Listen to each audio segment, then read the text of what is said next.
ओम नमो भगवते वासुदेवाय। ओम नमो भगवते वासुदेवाय। ओम नमो भगवते वासुदेवाय। ओम नमो भगवते वासुदेवाय। नारायणं नमस्कृत्य नारायणं नमस्कृत्य नरं चैव नरोत्तमं नरं चैव नरोत्तमं देवीं सरस्वतीं व्यासं देवीं सरस्वतीं व्यासं ततो जयमुदीरये। ततो जयमुदीरये। नष्प्रायेषु भद्रेषु नष्टायेषु भद्रेषु नित्यं भागवत सेव्या नित्यं भागवत सेव्या भगवती उत्तम श्लोके भगवती उत्तम श्लोके भक्तिर्भवति नैष्ठिकी। भक्तिर्भवति नैष्ठिकी। ग्रंथ श्रीमद् भागवतम की ग्रंथ श्रीमद् भागवतम स्कंद 1 अध्याय 1 में से हम पढ़ रहे हैं। तो पिछली क्लास में हमने पढ़ा कि शौनक आदि ऋषि सूत गोस्वामी से कहते हैं कि जिन महान ऋषियों ने पूर्ण रूप से भगवान के चरण कमलों की शरण ग्रहण कर ली है, वे अपने संपर्क में आने वाले को तुरंत पवित्र कर देते हैं। यानी कि जो भक्त हैं, वैष्णव भक्त हैं, उनके संपर्क में भी अगर कोई आता है तो वो तुरंत पवित्र हो जाते हैं, जबकि गंगा जल दीर्घ काल तक उपयोग करने के बाद ही पवित्र कर पाता है। तो ये लास्ट श्लोक हमने किया था। तो मुख्य तौर से इस अध्याय में जो है वो प्रश्न चल रहे हैं शौनक आदि ऋषियों के।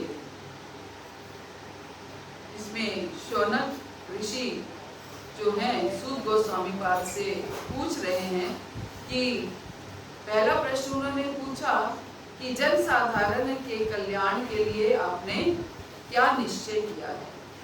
उसके बाद दूसरा प्रश्न उन्होंने पूछा कि समस्त शास्त्रों का सार चुनकर समस्त जीवों के कल्याण के लिए समझाइए कि सब शास्त्रों का सार क्या है जिससे सब जीवों का कल्याण हो सके। तीसरा प्रश्न उन्होंने पूछा कि पूर्ण पुरुषोत्तम भगवान देवकी के गर्भ से वासुदेव के पुत्र के रूप में किस प्रयोजन से प्रकट हुए, किस उद्देश्य से प्रकट हुए, उनके प्रकट होने का उद्देश्य क्या था। और चौथा प्रश्न उन्होंने पूछा कि हमें कृपया पूर्ववर्ती आचार्यों द्वारा दिए गए उपदेशों को बताइए और भगवान के अवतारों के विषय में बताइए। ये चौथा प्रश्न था कि भगवान के भिन्न भिन्न अवतारों के विषय में बताइए। अब पांचवा प्रश्न क्या पूछ रहे हैं? पांचवा प्रश्न पूछ रहे हैं कि उनके दिव्य कर्म, जैसे कि उन्होंने कहा कि जिन महान ऋषियों ने पूर्ण रूप से भगवान के चरण कमलों की शरण ग्रहण की है, वे अपने संपर्क में आने वालों को तुरंत पवित्र कर देते हैं। इस कलह प्रधान युग के पापों से उद्धार पाने का इच्छुक ऐसा कौन है जो भगवान के पुण्य यशों को सुनना नहीं चाहेगा। इस कलयुग में, इस कलह प्रधान युग में ऐसा कौन है जो भगवान के पुण्य यशों को सुनना नहीं चाहेगा। मुझे लगता है ये उस समय शौनक ऋषि को बड़ी हैरानी होती थी कि कौन ऐसा होगा जो भगवान की कथा नहीं सुनना चाहेगा। लेकिन अगर शौनक ऋषि इस समय में होते तो वो समझ जाते कि कौन ऐसा होता है जो भगवान की कथा नहीं सुनना चाहता, कि ऐसा कौन ऐसा है जो सुनना चाहता है, कौन ऐसा है सच में, कौन ऐसा है। मैं तो कहती हूँ जो सुनना चाहता है वो बड़ा भाग्यशाली है, बड़ा पूजनीय है। अगर कोई सुनना भी चाहता है तो वो पूजनीय है। तो क्या कहते हैं, उनके दिव्य कर्म अत्यंत उदार तथा अनुग्रह पूर्ण किनके? भगवान के, जिनकी कथा को करे ना, उनकी कथा कौन नहीं सुनना चाहता, उनके पुण्य यशों को कौन सुनना नहीं चाहेगा, जिनके दिव्य कर्म अत्यंत उदार तथा अनुग्रह पूर्ण है और नारद जैसे महान विद्वान मुनि उनका गायन करते हैं।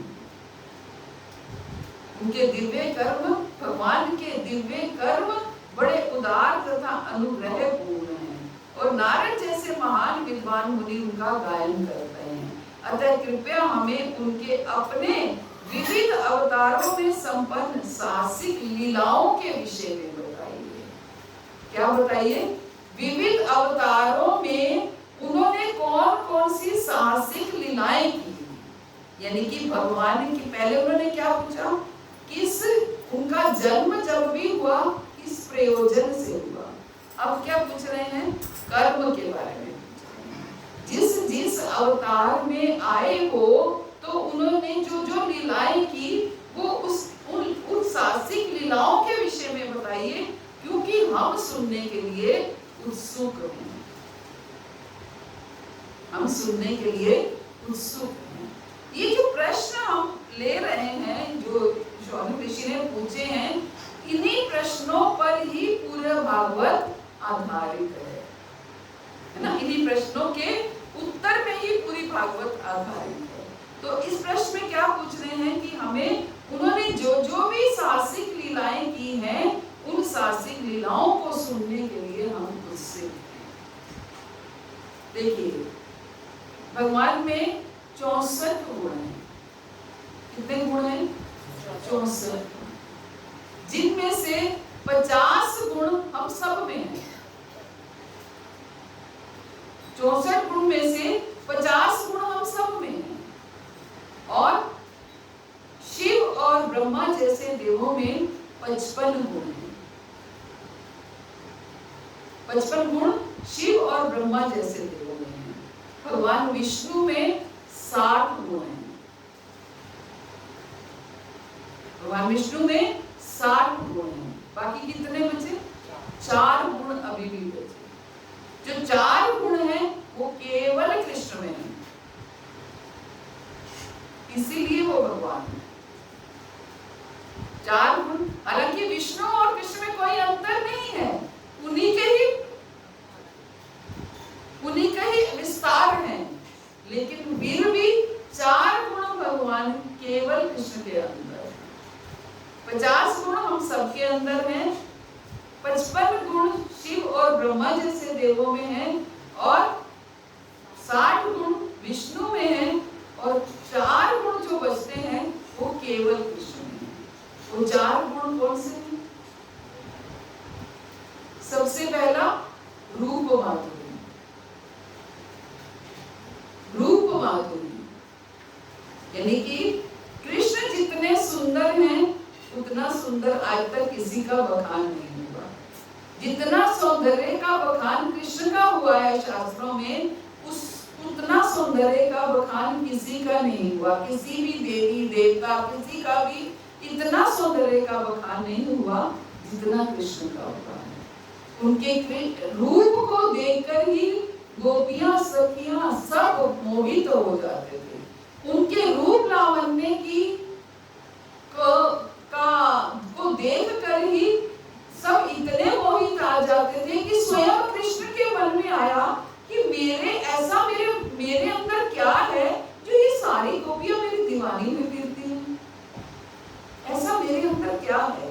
भगवान के स्वयं के मन में आया कि ऐसा मेरे अंदर क्या है कि ये मेरे बिना रह ही नहीं सकती हैं। जब देखो मेरे विरह में रोती रहती हैं।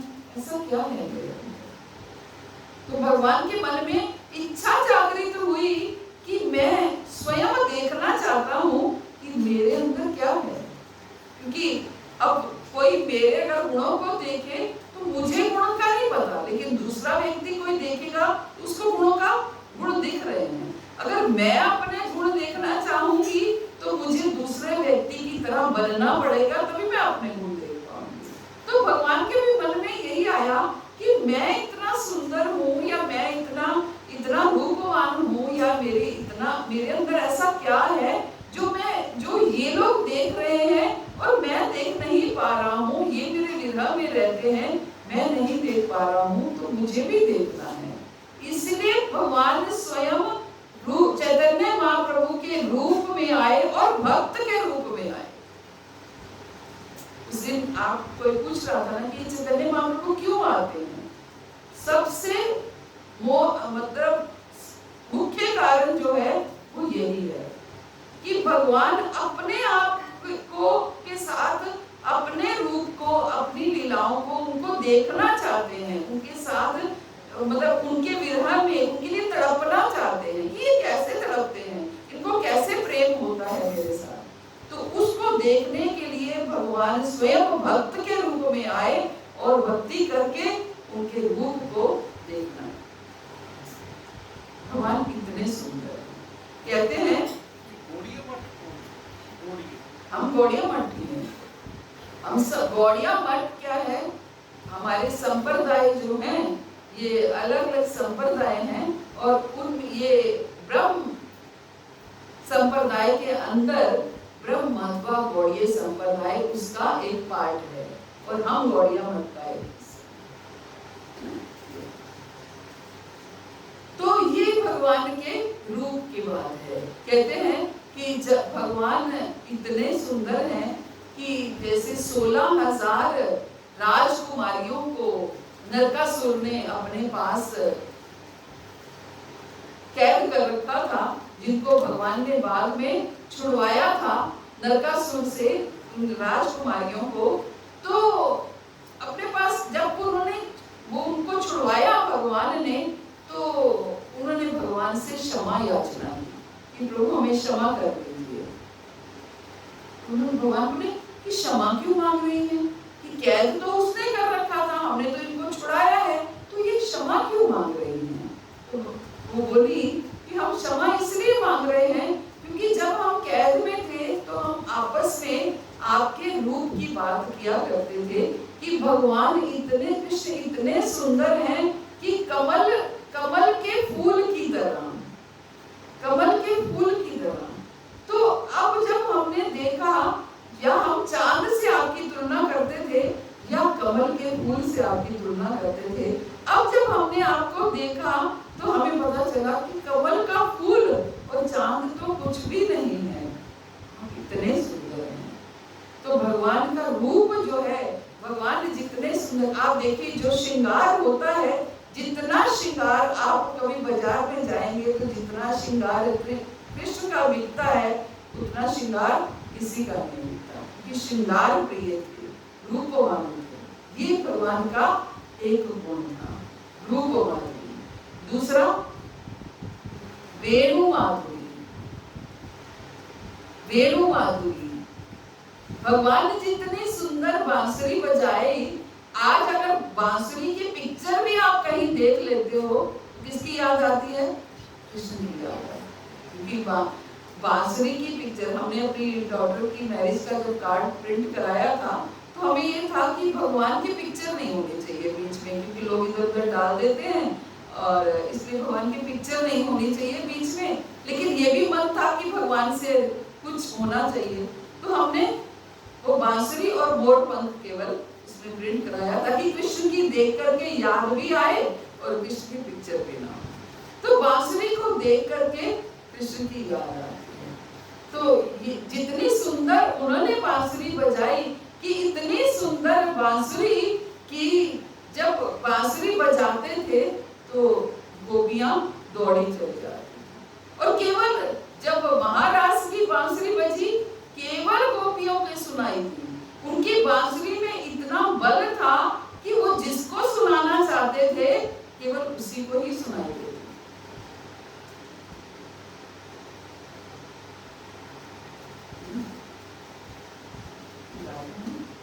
नागनिया बनके बस गई हूँ तेरी बांसुरिया रे, नागनिया बनके डस गई मोहन तेरी बांसुरिया।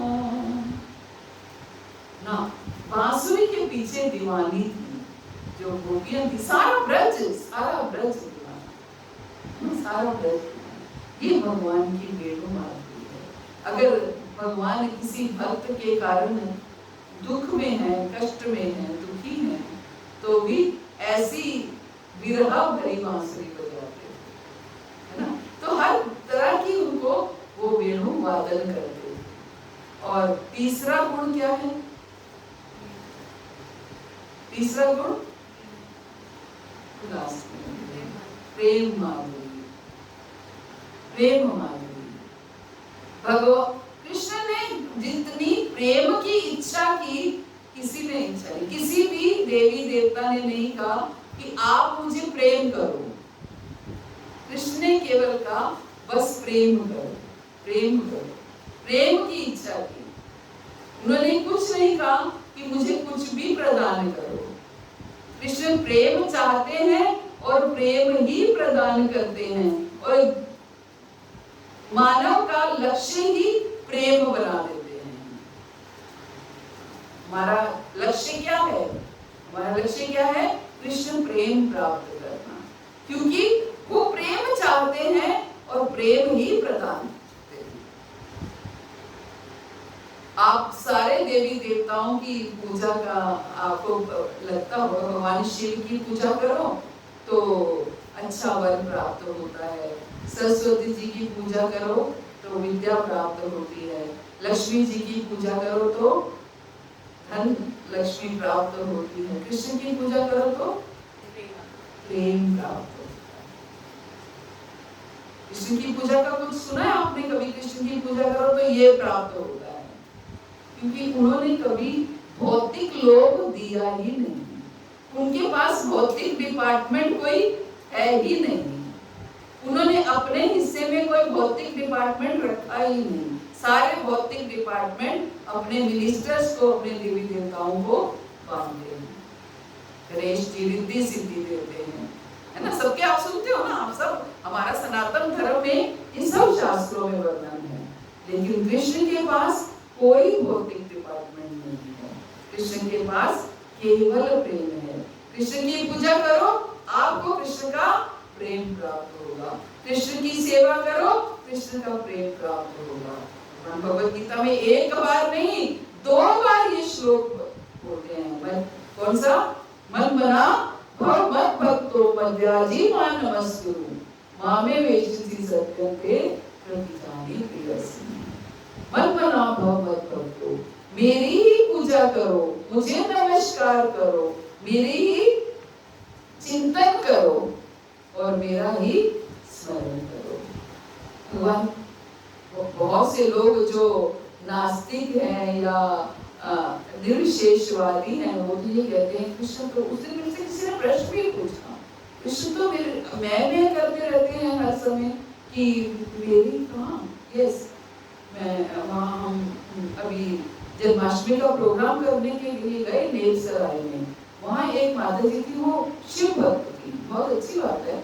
लेकिन मुझे कृष्ण अच्छे लगते हैं, लेकिन कृष्ण की मुझे ये बात बिल्कुल अच्छी नहीं लगती कि वो हर समय यही कहते रहते हैं कि मुझे प्रेम करो, मेरा चिंतन करो, मुझे नमस्कार करो। क्यों?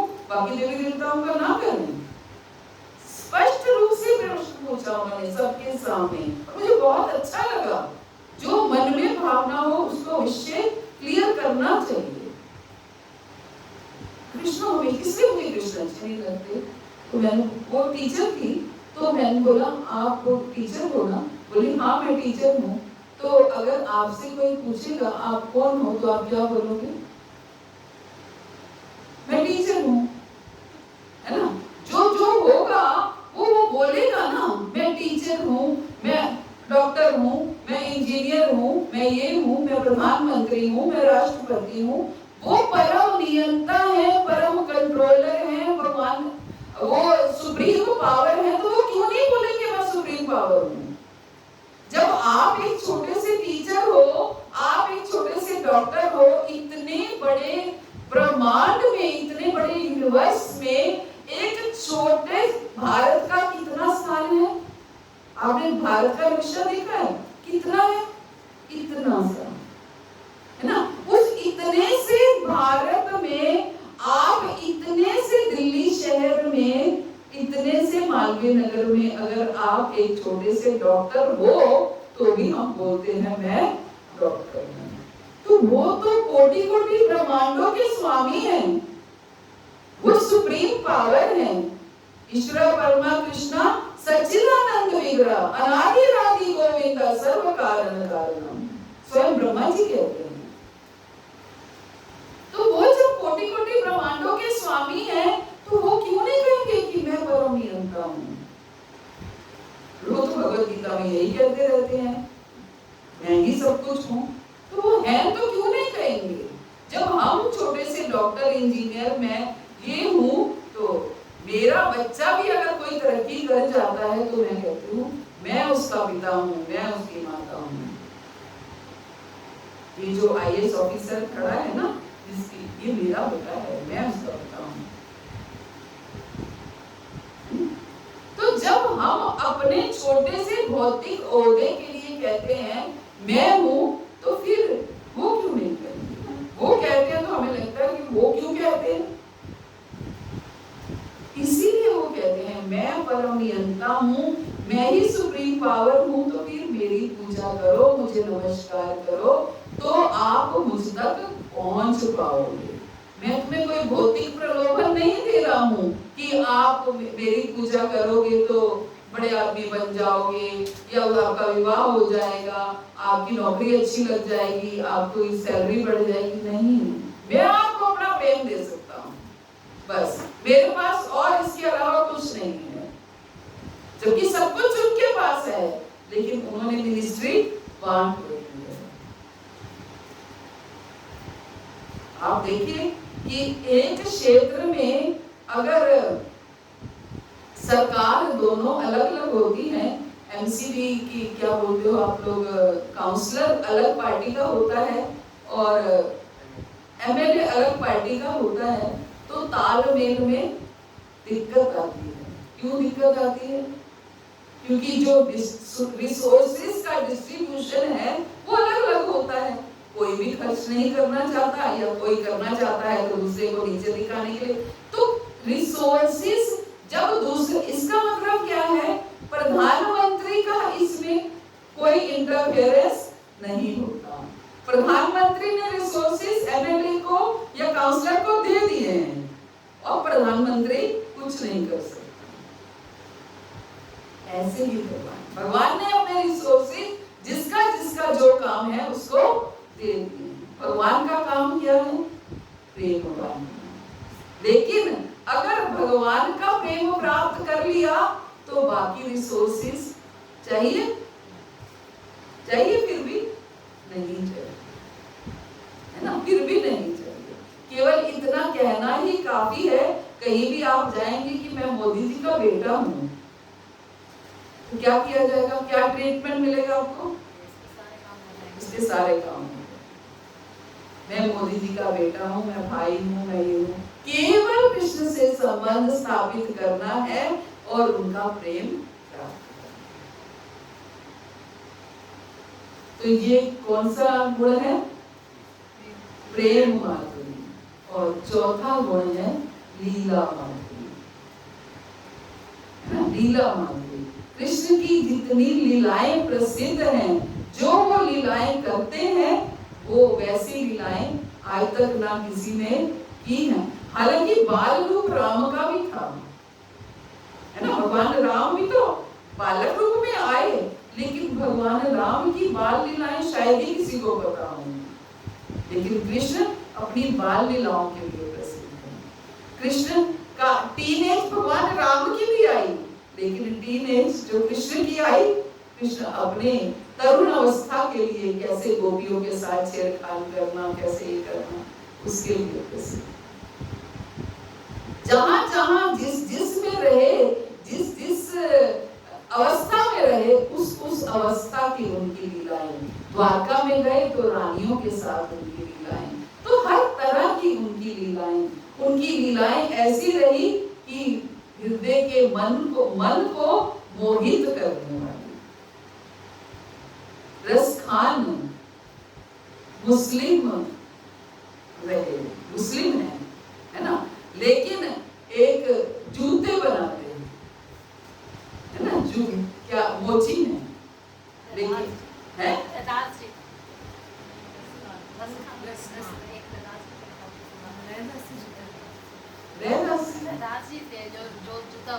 फोटो देखी थी।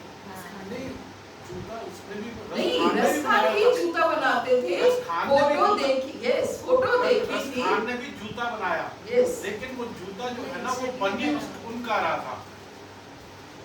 उनका पान की दुकान पे उन्होंने पिक्चर देखी तो बोले ये कौन है? ये हमारे भगवान है, ये तो बहुत सुंदर है, मैं इनके लिए जूता बनाऊंगा।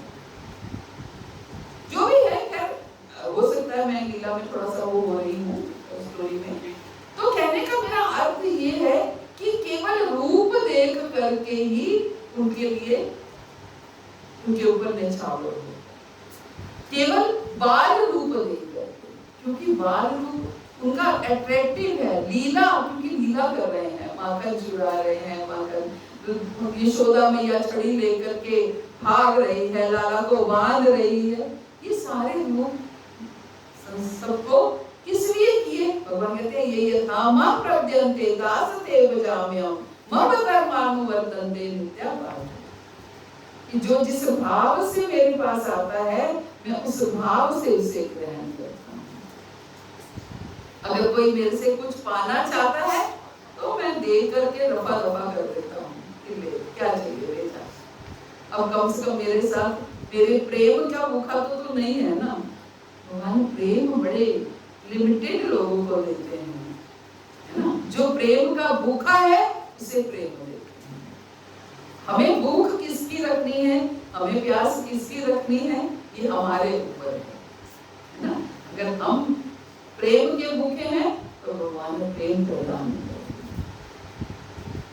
तो ये भगवान की लीलाएं हैं और यही लीलाओं के आधार पर ही आगे पूरा भागवत है। भगवान किस रूप में आए, कैसी लीला की, ये भगवान पूरी भागवत में यही है।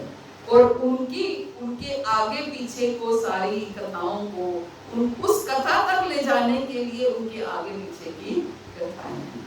इसलिए भागवत में 18,000 श्लोक हैं कि भगवान की उस रूप तक पहुंचने के लिए, उस लीला तक पहुंचने के लिए, यानी कि उस अवतार की लीला तक पहुंचने के लिए उनका जैसे हम स्टोरी, फिल्म की स्टोरी किसी को सुनाते हैं तो क्लाइमेक्स तक पहुंचना है तो पूरी स्टोरी पहले बतानी, बैकग्राउंड बतानी पड़ेगी। कई बार फिल्म में भी फ्लैशबैक दिखाते हैं, तो ये सारा भागवत जो है ये सब उसी पर आधारित, तो इसी को ही आगे।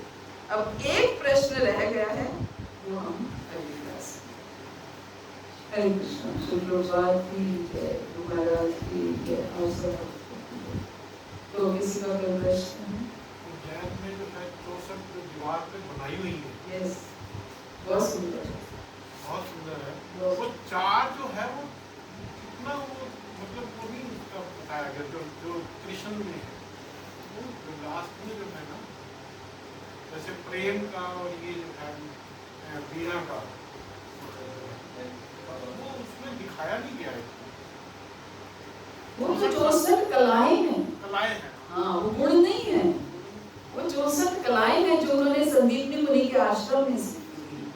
हाँ, वो तो संदीपनी मुनि के आश्रम में आपने देखे होंगे, वो 64 दिन में 64 कलाएं।